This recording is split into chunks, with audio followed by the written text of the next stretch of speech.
Hi friends, my name is Abby and today of course we're reading another scary story.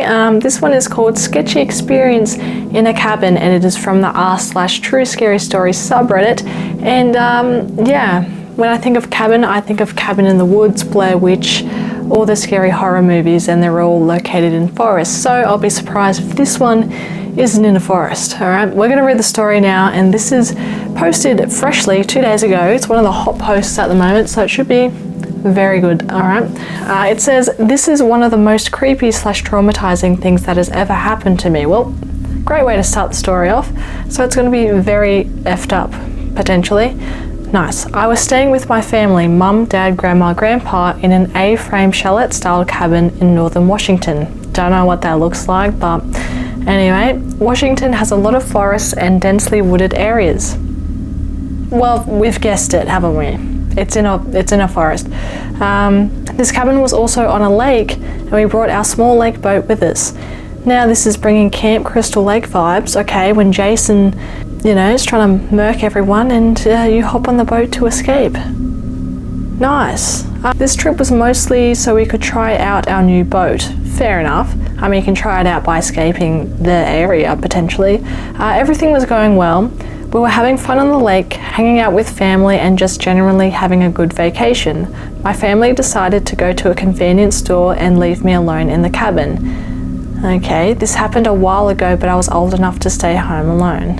The nearest convenience store was about 30 to 45 minutes down a dirt road. I don't like the fact that it's down a dirt road, because obviously that road doesn't get used quite often, and I don't know, it just gives the risk factor for some reason. As you may have expected, this is where it started to go wrong. Yep, well, let's continue to read. "They leave. I volunteered to stay home because I am relaxing and don't want to have to get in a car. About 15 minutes after they leave, it started to get dark. I'm walking around listening to music and enjoying the sunset perfectly framed over the lake." That is very nice, I respect that. "Chalets generally have pretty large windows, and this specific cabin did not have curtains." Oh no. No, I cannot deal with staying in places that don't have curtains. Like, if you've got these gaping windows and there's just like anyone who can see in, because at night time when you're in your home, when you try to look out, it's very hard to see because it's all dark. But from a person outside, it's very easy to see in. Okay, this made watching the sunset pretty enjoyable, but did not help once the sun fully set. Right, Washington is known for its forests and is also known for Bigfoot. What? Hang on, Bigfoot's coming into the story. This story is not related to Bigfoot, as it is just a legend. I am just pointing that out for reference. Okay, I was about to say, if this is about Bigfoot, what the hell? So at this point I am messing around and exploring the cabin more because the sun has now set and there isn't really much besides dark, kind of creepy forest and the lake outside of the window. As I'm messing around, something catches my eye. I swore I could have saw a very slight movement down by the small boat dock, about 125 meters down a small windy path / hill. I didn't really think much of it as I was in the forest and there are many animals that it could have been moving around, deer, moose, etc. That's fair enough. Still scary though, because the fact that you can't hide in the cabin, just in case it is someone.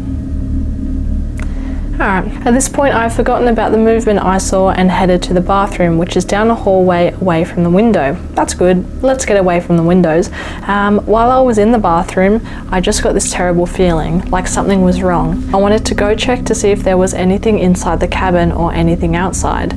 I couldn't do this, however, because I was, using the bathroom.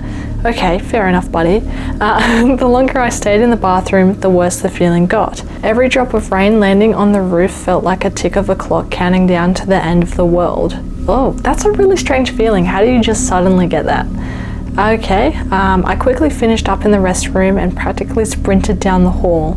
I looked out the large set of windows and saw nothing but the lifeless forest and moonlight reflecting off of the lake. I then start to feel that stereotypical feeling of being watched. Generally, nothing even is watching you. Or so you think. This time there was something watching me. I hate that feeling, first of all, and second of all, the fact that you actually catch something watching you while you have that feeling. What was watching him? Or whoever this is, what was going on? I turned around and looked down the hall, not in the cabin. It's in the cabin. I turned around and looked down the hall at the other clear glass door at the end of the hallway. Standing on the other side of that door is a freaking deer standing on 2 legs. Oh, my mind instantly screamed skinwalker. That's what it says here. I agree. I was not trying to acknowledge it. I closed my eyes and sprint back to the bathroom, locking myself in the bathroom as it's the only room without windows. I would do the same. I sit there in silence, barely breathing for what felt like 12 years. My family finally got back and I came out of the bathroom. Nothing was there, and after checking the next morning, there were no signs anything ever had been there. I suppose if it was raining, there'd be like footprints, right? Because like, obviously, the mud and the dirt, you know, gets soggy and you can imprint things.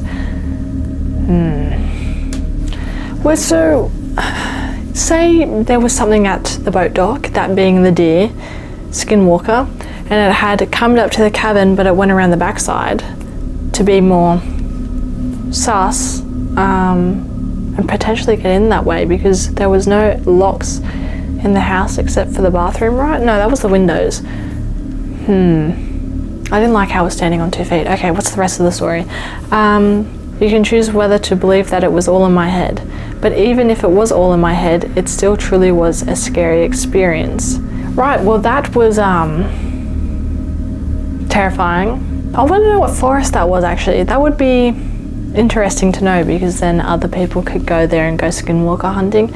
Well, it was in northern Washington, so yeah, I don't know. I would pass away. I think with how detailed the story is, I genuinely think it's true. Just how he got the weird feeling in the bathroom is a bit sus, so I don't know what's going on with that, but skinwalkers, no thanks. No thank you, buddy. What do the comments say? Bigfoot is far more than just a legend. Yeah, fair enough. People were also saying in the comments that deer can stand on their 2 legs, but it is very odd why I would want to do that at that time of night, and just, you know, yeah, I don't know. Anyway, that is the end of the story and the end of the video. Thank you guys so much for watching. If you enjoyed the video, make sure to leave a like and subscribe. I would really appreciate that. And yeah, I post every week reading scary stories from Reddit, so if you want to hear more, subscribe. Thank you. But yeah, I hope to see you guys in the next video. Thank you so much for watching, and bye.